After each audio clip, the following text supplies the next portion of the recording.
സച്ചിൻ ഏകദിനത്തിൽ 200 അടിച്ച സീരീസ് ഒരു ക്രിക്കറ്റ് പ്രേമിക്കും അങ്ങനെ മറക്കാൻ കഴിയില്ല. അതേപോലെ തന്നെയാണ് ഈ മത്സരവും. ആ സീരീസിലെ ആദ്യ ഏകദിനം മത്സരത്തിന് സാക്ഷ്യം വഹിച്ചത് ജയ്പൂർ സവായ് മാൻസിംഗ് സ്റ്റേഡിയം ആയിരുന്നു.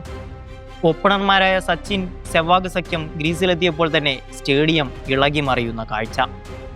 സച്ചിൻ തെണ്ടുൽക്കർ താൻ നേരിട്ട ആദ്യ പന്ത് തന്നെ പോയിന്റിലേക്ക് അതിമനോഹരമായ ഒരു ബൗണ്ടറി കടത്തുന്നു. രണ്ടാം ഓവറിലെ 5-ാം പന്തിൽ ഒരു ആശയക്കുഴപ്പത്തിലൂടെ സച്ചിൻ തെണ്ടുൽക്കർ റണ്ണൌട്ടായപ്പോൾ ഇന്ത്യൻ സ്കോർ 10 റൺസിന് 1 വിക്കറ്റ് എന്ന നിലയിൽ.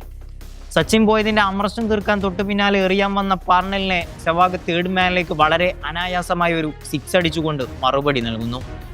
ഒപ്പം ദിനേശ് കാർത്തികും ബൗണ്ടറികളെ വരവേൽപ്പിച്ചുകൊണ്ട് തന്നെ ഇന്നിംഗ്സ് ചലിപ്പിക്കുന്നു. സെവാഗും കാർത്തികും ചേർന്നൊരു ആവേശകരമായ പാർട്ട്ണർഷിപ്പിൽ കുതിക്കുന്ന കാഴ്ച.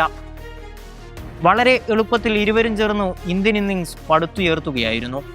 പോയിന്റിലേക്ക് സ്ലൈസ് ചെയ്ത് ഒരു ഗംഭീര 6 അടിച്ചതിന് ശേഷം സെവാഗ് നോൺ സ്ട്രൈക്കറായി നിൽക്കുമ്പോഴാണ് റണ്ണൌട്ട് വീണ്ടും ഇന്ത്യക്ക് വില്ലനായി എത്തുന്നത്. കാർത്തിക് കളിച്ച സ്ട്രൈറ്റ് ഡ്രൈവ് ബൗളറായ ലാംഗ്വെൽ കൈയിൽ തട്ടി സ്റ്റംപിൽ കയറുമ്പോൾ സെവാഗ് ഗ്രീസിന് പുറത്തായിരുന്നു.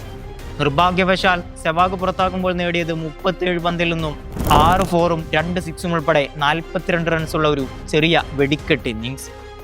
ഇരുവരും ചേർന്ന് നേടിയത് 79 റൺസിന്റെ പാർട്ണർഷിപ്പായിരുന്നു.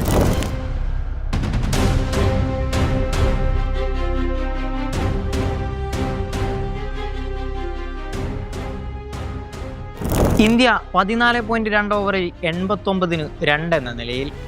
സെവാഗിന് പിന്നാലെ ഇന്ത്യൻ ക്യാപ്റ്റൻ മഹേന്ദ്ര സിംഗ് ധോണി ഗ്രീസിലെത്തുന്നു. പക്ഷെ 44 റൺസ് എടുത്ത കാർത്തിക് ലാംഗ്വെൽ പന്ത് ഉൾഷോട്ടിന് ശ്രമിച്ചപ്പോൾ ആ പന്ത് നിലം പതിക്കാതെ നേരെ എത്തിയത് ഫീൽഡറുടെ കയ്യിലായിരുന്നു. ഇന്ത്യൻ സ്കോർ 138-ൽ നിൽക്കുമ്പോൾ 26 റൺസ് എടുത്ത് ക്യാപ്റ്റൻ മഹേന്ദ്ര സിംഗ് ധോണി പുറത്താകുന്നു. ഇന്ത്യക്ക് 4 വിക്കറ്റുകൾ നഷ്ടമായി. പിന്നീട് കാണാൻ സാധിച്ചത് റെയ്നയുടെയും കോഹ്ലിയുടെയും ചെറുത്തുനിൽപ്പായിരുന്നു.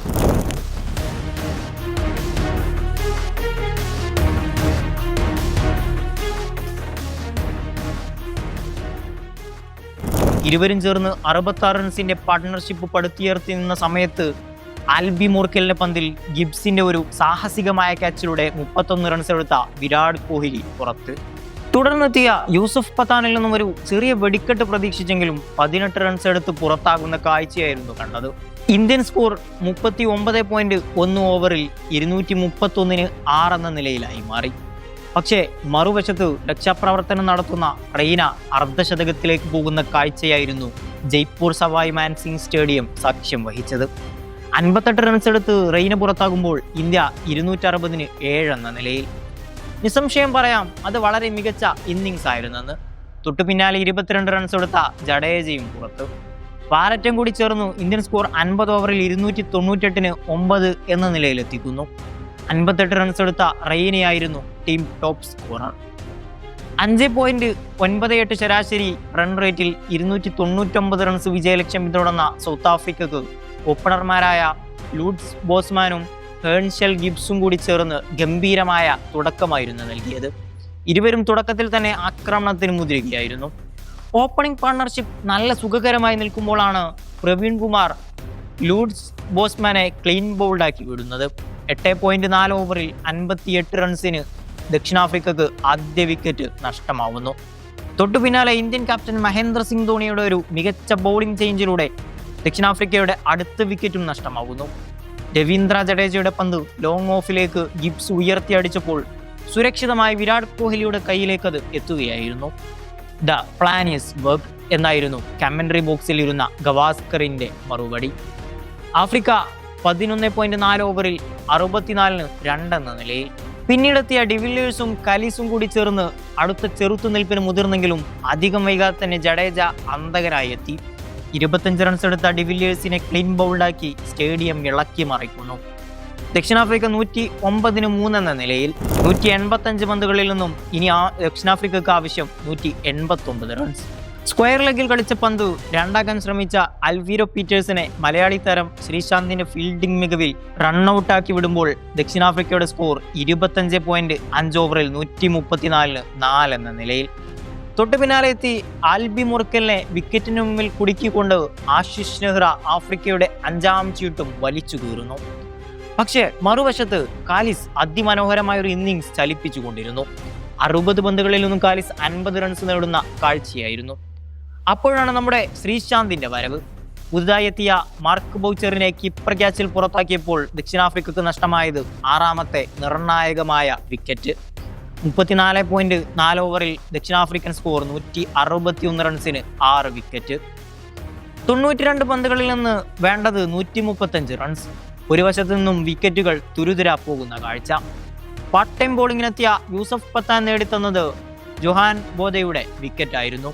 വളരെ പ്രശംസനീയമായ ബൗളിംഗ് ചേഞ്ച് ആയിരുന്നു അത്. ദക്ഷിണാഫ്രിക്ക 180 റൺസ് 7 വിക്കറ്റ്. അപ്പോഴും ക്രീസിൽ പിടിച്ചു നിന്നത് കാലിസ് തന്നെയായിരുന്നു. ആഫ്രിക്ക ഏതാണ്ട് പരാജയം ഉറപ്പിച്ച അവസ്ഥ. പക്ഷേ തോറ്റുകൊടുക്കാൻ കാലിസിന് മനസ്സിലായിരുന്നു. ഡെയിൽ സ്റ്റെയിനിനെയും കൂട്ടുപിടിച്ച് കാലിസ് മുന്നേറിക്കൊണ്ടേയിരുന്നു. കാണികൾ വീണ്ടും നിശബ്ദരായിക്കൊണ്ടിരുന്നു. അപ്പോൾ അതാ വീണ്ടും ഒരു മലയാളിയുടെ സുവർണ കൈകൾ മത്സരത്തിൽ മുത്തമിടുന്ന കാഴ്ച. ആഫ്രിക്കൻ സ്കോർ ബോർഡ് 225 നിൽക്കുമ്പോൾ ശ്രീശാന്ത് കാലിസിനെ ക്ലീൻ ബൗൾഡാക്കി വിടുമ്പോൾ സവായ് മാൻ സിംഗ് ഗാലറി വീണ്ടും ഇളകി മറിയുന്നു. 97 പന്തുകളിൽ നിന്ന് 89 റൺസാണ് കാലിസ് നേടിയത്. കാലിസ് പുറത്താകുമ്പോൾ ആഫ്രിക്കക്ക് വേണ്ടത് 42 പന്തിൽ നിന്ന് 72 റൺസ്. ഇന്ത്യ വീണ്ടും വിജയം ഉറപ്പിച്ചു. കാരണം പ്രധാന ആഫ്രിക്കൻ താരങ്ങളെല്ലാം കളമൊഴിഞ്ഞു കഴിഞ്ഞിരുന്നു. പിന്നീട് കണ്ടതൊരു വാലറ്റത്തിന്റെ വെടിക്കെട്ടായിരുന്നു. വെയിൻ പാണലും സ്റ്റെയിനും കൂടി ചേർന്ന് ഇന്ത്യൻ ബൗളിംഗ് ലൈനപ്പിനെ തല്ലിച്ചതക്കുന്ന കാഴ്ച വിശ്വസിക്കാനാകുന്നില്ല. വളരെ അനായാസമാണ് ഇരുവരും കൂടി ചേർന്ന് നടത്തിയ വെടിക്കെട്ടുകൾ. ഒടുവിൽ 49ാം ഓവറിൽ എറിയാനെത്തിയ നെഹ്റ വഴങ്ങിയത് 15ൽ കൂടുതൽ റൺസായിരുന്നു. ഇന്ത്യ വളരെ എളുപ്പത്തിൽ ജയിക്കേണ്ട മത്സരം നിസ്സാരമായി ഒടുവിൽ തോൽക്കുന്ന അവസ്ഥ പോലെ കളിയുടെ ഗതി തന്നെ മാറി മറിഞ്ഞു. ഒരു സമയത്ത് 28 പന്തുകളിൽ നിന്ന് 61 റൺസ് വേണ്ട ആഫ്രിക്ക അവസാന ഓവറിൽ വേണ്ടത് വെറും 9 റൺസ് മാത്രം. കളി കാണുന്ന നമ്മളോട് തന്നെ സമയം ചോദിക്കുന്ന ചോദ്യം, നിങ്ങൾക്കിത് വിശ്വസിക്കാമോ? അവസാന ഓവർ എറിയാനെത്തിയത് പ്രവീൺ കുമാർ ആയിരുന്നു. ആർക്ക് വേണമെങ്കിലും ജയിക്കാം. അത്യന്തം ആവേശകരം. അവസാന ഓവറിലെ ആദ്യ പന്തൊരു ഡോട്ട് ബോളായി കലാശിച്ചതിന് തൊട്ടു പിന്നാലെ ജയ്പൂർ ഗാലറിയിലെ ആർപ്പ് വിളിയാണ് കണ്ടത്. ഒരു സ്ലോ ബോളിന്റെ 19 പന്തുകളിൽ നിന്നും 35 റൺസ് എടുത്ത ഡെയിൽ സ്റ്റെയിനിനെ പ്രവീൺ കുമാർ ക്ലീൻ ബൗൾഡ് ആക്കുന്നു. ആഫ്രിക്ക 291-ന് 9 എന്ന നിലയിൽ. ഇനി വേണ്ടത് 4 പന്തുകളിൽ നിന്ന് 9 റൺസ്. കയ്യിലാകെയുള്ളതോ ഒരു വിക്കറ്റ് മാത്രം. പുതുതായി എത്തിയ ലാംഗ്വെൽ തന്റെ ആദ്യ പന്തിൽ സിംഗിൾ നേടി തൊട്ടു പിന്നാലെ പാർണലും സിംഗിൾ നേടിയപ്പോൾ ആഫ്രിക്കക്ക് വേണ്ടത് വെറും 2 പന്തിൽ നിന്നും 7 റൺസ്. മത്സരം ആവേശകരമായ അന്ത്യത്തിലേക്ക് എത്തുന്നു. ഓവറിലെ 5ാമത്തെ പന്ത് ലാംഗ്വെൽ ലെഗ് സൈഡിലേക്ക് പുൾ ചെയ്ത ബോൾ ബൗണ്ടറി ലൈനിനെ മുത്തമിടാൻ പോയപ്പോൾ തന്റെ മുഴുവൻ ശക്തിയും പുറത്തെടുത്ത തെണ്ടുൽക്കർ ആ പന്തിനെ തടഞ്ഞു ബൗണ്ടറി സേവ് ചെയ്യുന്നു. അവിടെ അത് ദൈവത്തിന്റെ കൈകളായി മാറുകയായിരുന്നു. ആ പന്തിൽ 3 റൺസ് നേടി. അതോടെ ആഫ്രിക്കക്ക് ഒരു പന്തിൽ 4 റൺസ് വേണം. അവസാന പന്ത് ഓഫ് സൈഡിലേക്ക് കയറ്റി എറിഞ്ഞപ്പോൾ ആ പന്ത് നേരിട്ട വെയിൻ പാണലിന് കണക്ട് ചെയ്യാൻ പറ്റിയില്ല. അപ്പോഴേക്കും ധോണി വിജയം ആഘോഷിക്കാനായി ഓടി വന്നപ്പോഴാണ് അമ്പയർ ആ ബോളിനെ വൈഡായി പ്രഖ്യാപിച്ചത്. ആർക്കും ഉൾക്കൊള്ളാൻ കഴിഞ്ഞില്ല. ഇപ്പോൾ വേണ്ടത് ഒരു പന്തിൽ നിന്ന് 3 റൺസ് മാത്രം. വീണ്ടും അവസാന പന്ത് എറിയാനായി പ്രവീൺ കുമാർ എത്തുന്നു. ആ പന്ത് ബാറ്റിൽ തട്ടി തേർഡ് മാനിൽ നിന്ന് ശ്രീശാന്തിന്റെ കൈകളിലെത്തുന്നു. ശ്രീശാന്ത് വലിച്ചെറിഞ്ഞു ധോണിയുടെ കൈകളിലെത്തിച്ചപ്പോൾ 2 ഓടാൻ ശ്രമിച്ച വെയിൻ പാണൽ ഒരു ബാറ്റകലെയായിരുന്നു. അപ്പോഴേക്കും ഇന്ത്യൻ ക്യാപ്റ്റൻ മഹേന്ദ്ര സിംഗ് ധോണി റണ്ണൌട്ടാക്കി വിജയാഘോഷം തുടങ്ങിയെന്ന് തന്നെ പറയാം. അതെ, ഇന്ത്യ ജയിക്കുന്നു, അതും 1 റൺസിന്. വളരെ നാടകീയമായ വിജയം. ധോണിയുടെ ആഘോഷ പ്രകടനം രോമാഞ്ചം കൊള്ളിച്ചു. ജയ്പൂർ ഗാലറി ഇളകി മറിഞ്ഞു. പ്രവീൺ കുമാർ ജഡേജ ആയിരുന്നു കളിയിലെ താരം. India 1/1 runs.